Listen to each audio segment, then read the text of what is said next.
Tyler Oliveira has been exposed many times as one of the biggest liars and grifters on all of YouTube. He uses AI, edited clips, and completely manufactured scenarios to push propaganda about all sorts of different groups of people, from racial minorities to claims about entire countries going up in flames to massive fear-mongering about different epidemics happening all around the world.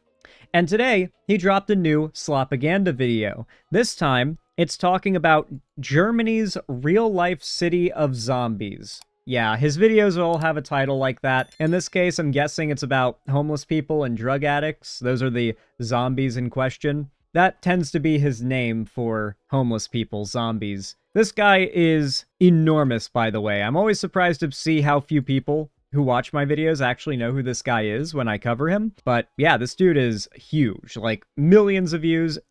There's a good chance that someone you're friends with that you don't even know it, but they're a big fan of this guy and they get their politics from these videos. But this guy has been thoroughly debunked time and time again. He'll do stuff like claim there's been a rash of attacks all throughout this Minnesota town. Meanwhile, he'll show a clip that he'll forget to edit out the little banner from the news headline that he took it from saying attack breaks out in New York, you know? So he'll just find video clips of all sorts of random crazy things and edit them into his intro just to create this idea that he is entering a war zone. You're about to see it immediately at the start of this video. It's the same formula for every video. So you're going to see a bunch of news clips. He's going to talk about this problem like it's super well known, but hasn't gotten enough coverage yet. And then it's going to start like he's entering a war zone. I promise you. Let's watch. How many years have you been stuck here?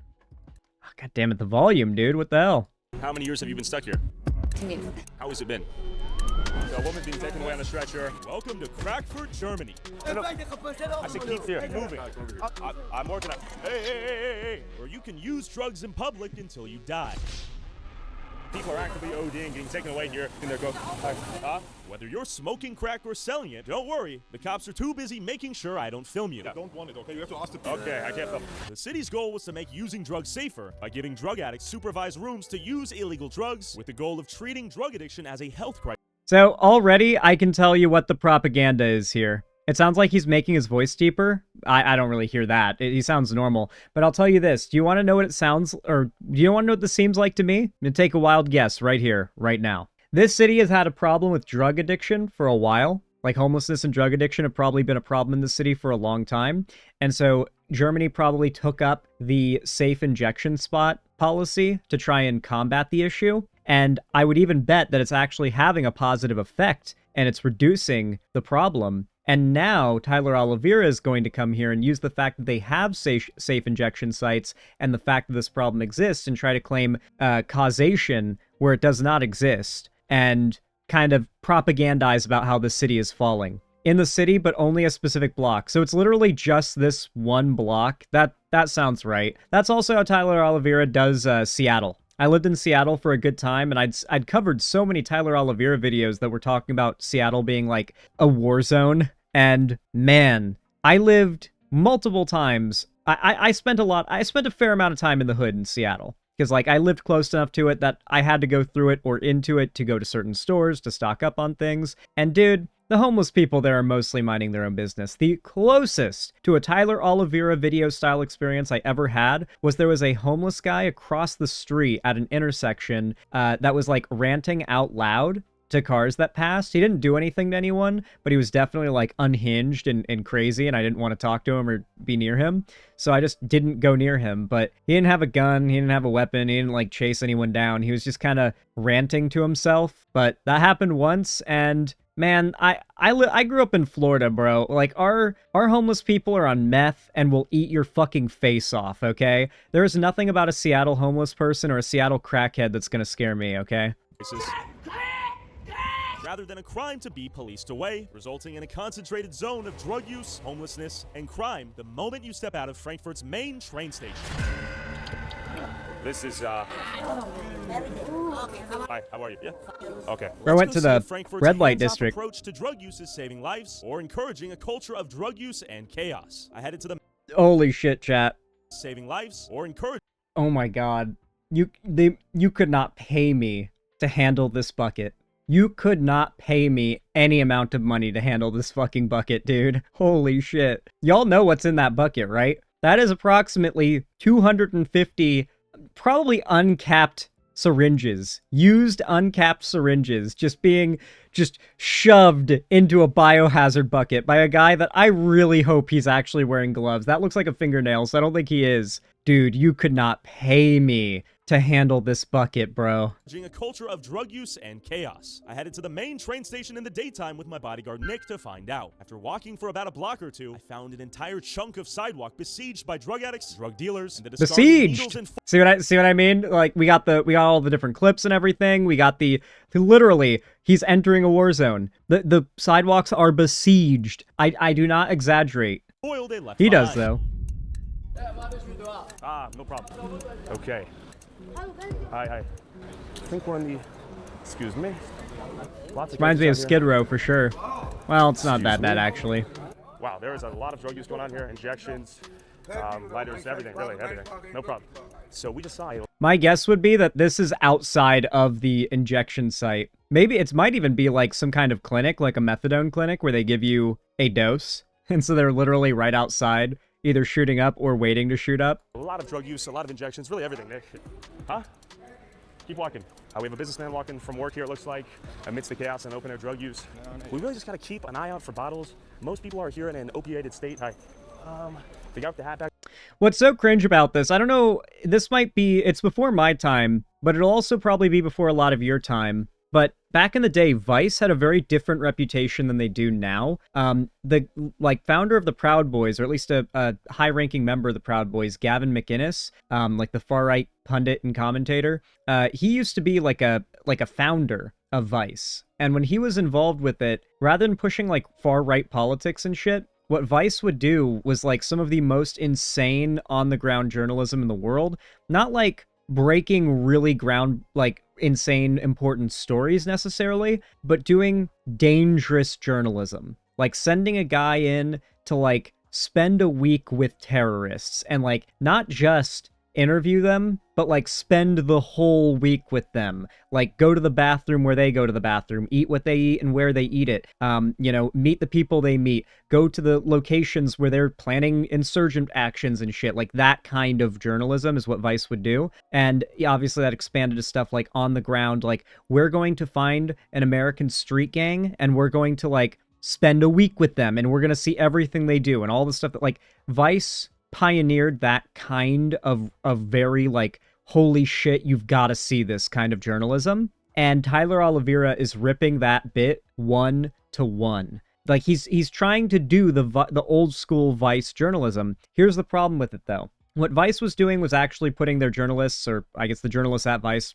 I shouldn't really word it that way. It sounds like Vice was throwing them into the blender, but like the journalists at Vice were putting themselves in danger in order to show us things that we'd always heard about, or maybe we'd hear news stories or police talk about it happening, or you'd see movies about it. But this is stuff that actually happens, and very few people will ever see what that really looks like themselves. And these journalists were able to show the world what that looked like, what these really dark, dangerous parts of the world looked like. Tyler is just trying to monetize walking around a street where a bunch of homeless people are, because every city's got a block where there's a bunch of homeless people and drug addicts, and it's like kind of, there's litter everywhere, and it's just kind of like, you can tell the cops probably pick up the homeless people from every nice part of town and drop them off right the fuck there.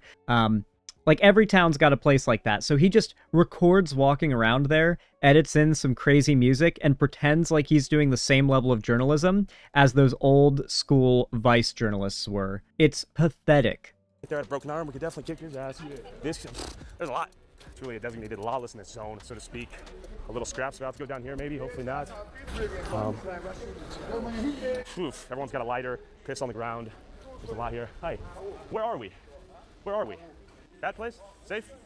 Okay, he said go. As I saw this businessman walk home from work, it's important to remember that Frankfurt is Germany's financial capital and home of the European Central Bank. In an otherwise beautiful city, this part of town has been sacrificed to I mean, New York is the financial center of America, and it's also got a shitload of homeless people. I mean, that's actually to be expected when you go to the world's biggest city, or a country's most important biggest city, to see a lot of homeless people, drug addicts. Yeah. It's what you expect. Accommodate the small percentage of drug addicts, drug You shouldn't dealers, and the chaos want that to, comes or with you them. shouldn't How exactly is have watching to, these but people self-destruct and pathetic if you don't take the drugs away from them and place them onto a path towards sobriety? Thank you, friend. if you don't take the drugs away from them and put them on a path towards sobriety, what does that even mean? Like, arrest them and put them in prison?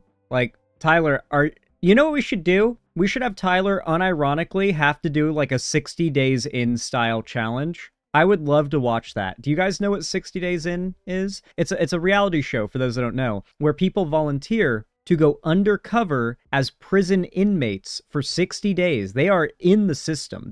No one at the prison besides the warden, none of the guards, none of the staff, none of the prisoners know that these guys, these contestants, are not real prisoners. And they go into these prisons, and they're supposed to have like a mission, like to snitch. They're snitches, basically.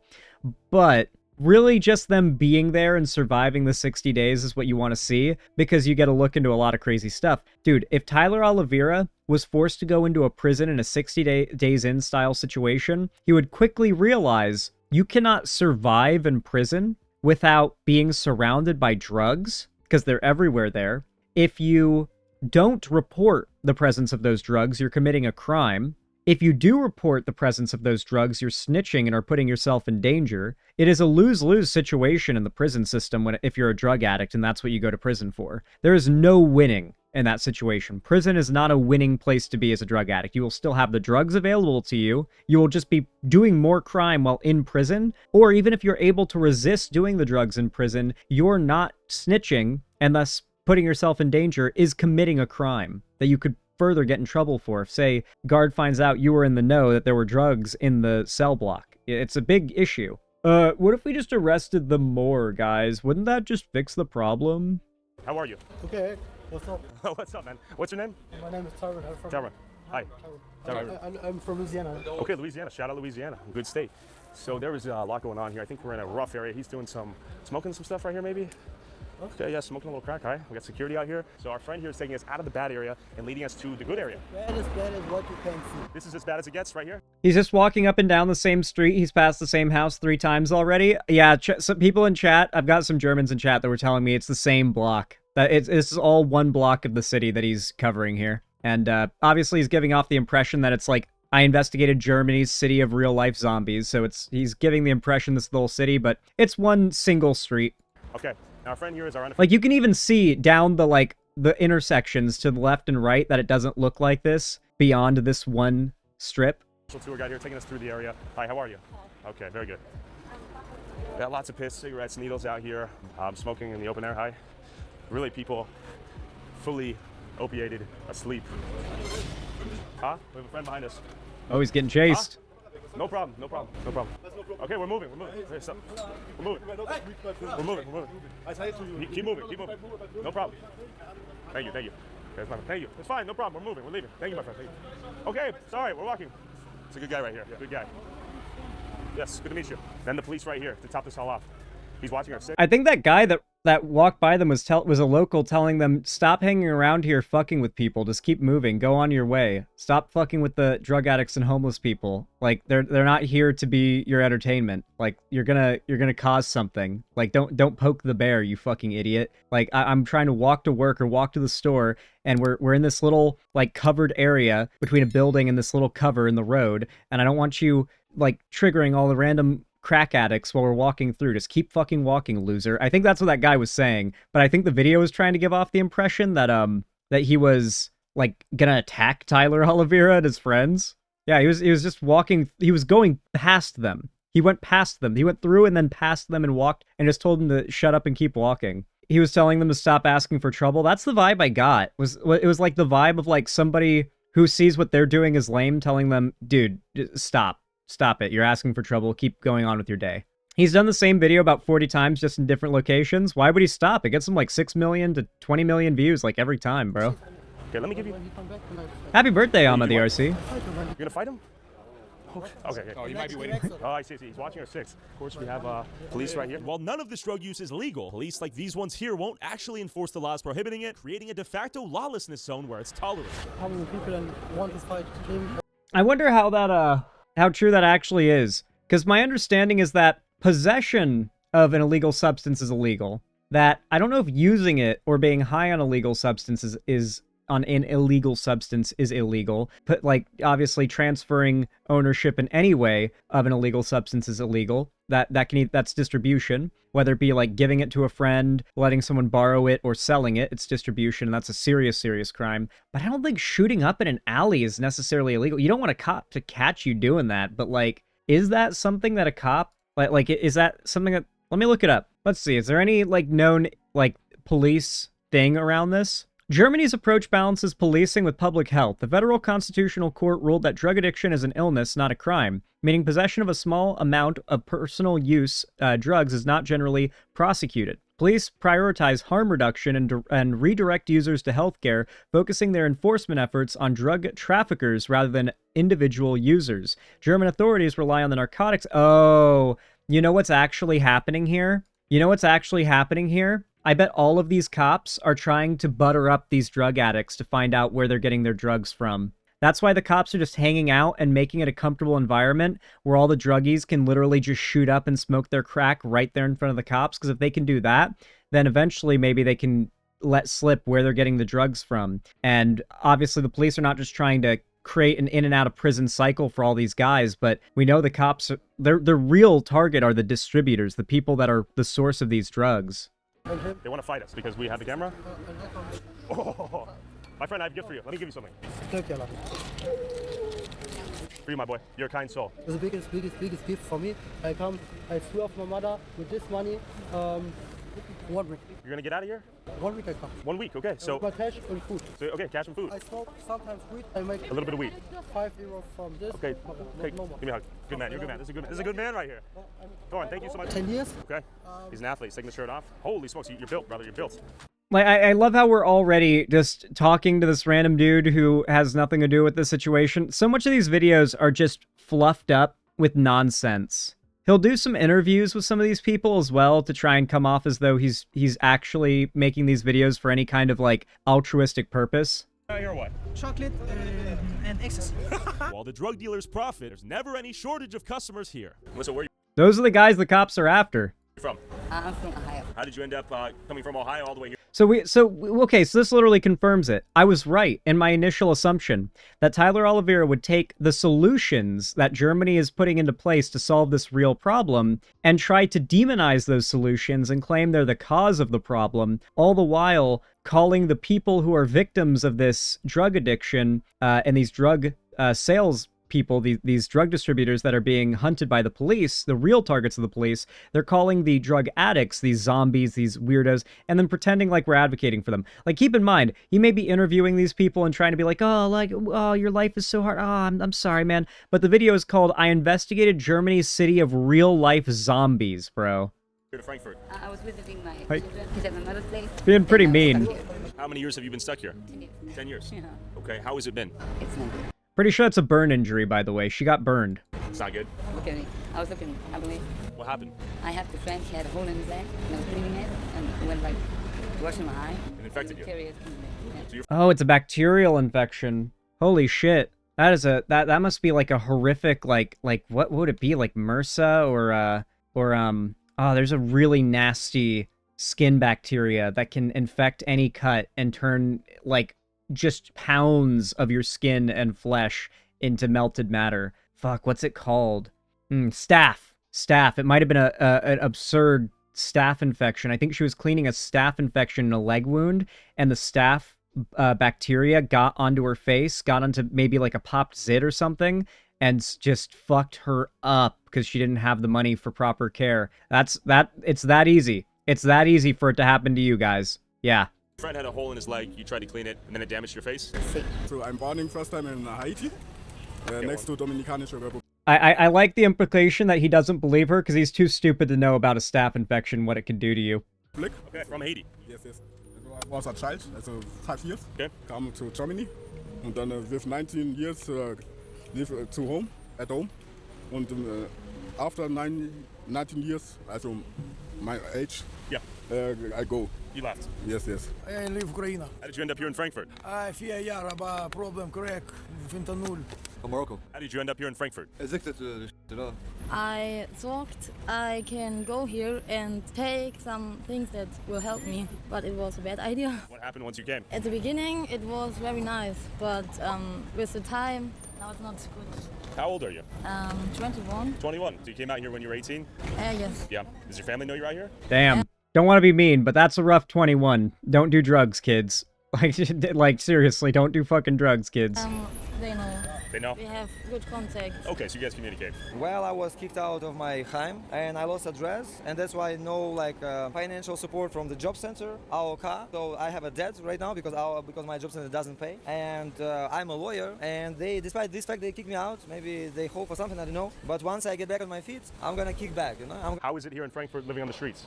It's very difficult because too much crime and So many too much drugs, and the people are crazy and rip off all day. You can not sleeping irgendwo because A very big trend I've noticed as well with a lot of these videos is that you don't have to go far to find a homeless person who's willing to talk shit about other homeless people and play into like anti-homeless propaganda for an interview. Not because they're like part of an agenda or they're getting paid for it or anything, but if you live like on the street and you're homeless, no, it's not necessarily just getting paid to say that, but if you live on the street and you're homeless, almost every negative encounter you're having is probably with other homeless people. Like, you found a nice spot, well, you're probably gonna have to defend it to a degree. I mean, like, living on the street, it's prison rules. You found a nice spot? Oh, well, someone bigger and stronger might just want to fucking take it from you. Because there's no law saying that you own that spot. You own almost nothing and have almost no rights as a homeless person, which means it's completely survival of the strongest, which means that they're, like, if you're an old man, if you're an old homeless man who's been living on the street for 10 years, you've probably got a lot of really negative shit to say about other homeless people. Maybe not homeless people broadly, but, like, you could definitely get them talking in a way that you could clip them together sounding like they've got just nothing negative to say or nothing positive to say about any person living on the street. Like, it's just... It's easy to, like, bait that kind of look out of them, essentially. And no, I'm not even saying that he's being paid or anything, no. You get robbed. you know. They steal from you. Yes. It is dangerous. Why is it so dangerous? Too much trouble. Alcoholic, junkies, alles. Who's causing the trouble? Alcohol Alcohol. und junkies. So people get drunk out here, then they start buying cocaine, speed, they get crazy? International auch. Turkey, Griechenland, Albanien, das way. How is it as a security guard out here? Es viele Junkies hier. Junkies? Ja, Drogenhandel. ja, auch viel Drogenhandel, viele Junkies. Da zum Beispiel, filmen wir nach da. Da sitzen sehr viele, da ist auch ein Raum, da kann man Drogen nehmen. Crack zum Beispiel, kannst du rauchen da, kannst du auch Schore spritzen, kannst du alles da machen. Das ist auf jeden Fall hier der Bahnhofsviertel. Es geht da hinten weiter komplett. Es geht bis da hinten hin, dann vorne nach links. Alles überall Junkies und Puffs. I see the holes in the legs. Do you use trank, crack? What do you use? Fentanyl?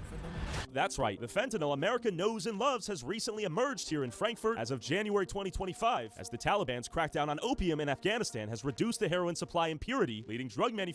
Wait, he's okay, maybe he's not pro-Taliban. My understanding, by the way, is the Taliban is not anti-opium.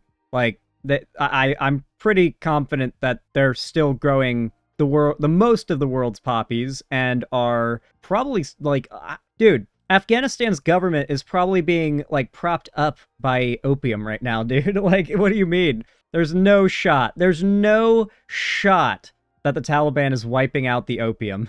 Manufacturers to fill the gap by cutting heroin with fentanyl and other synthetic opioids called nitazines. One thing we do know, though, is wherever fentanyl goes, fatalities follow.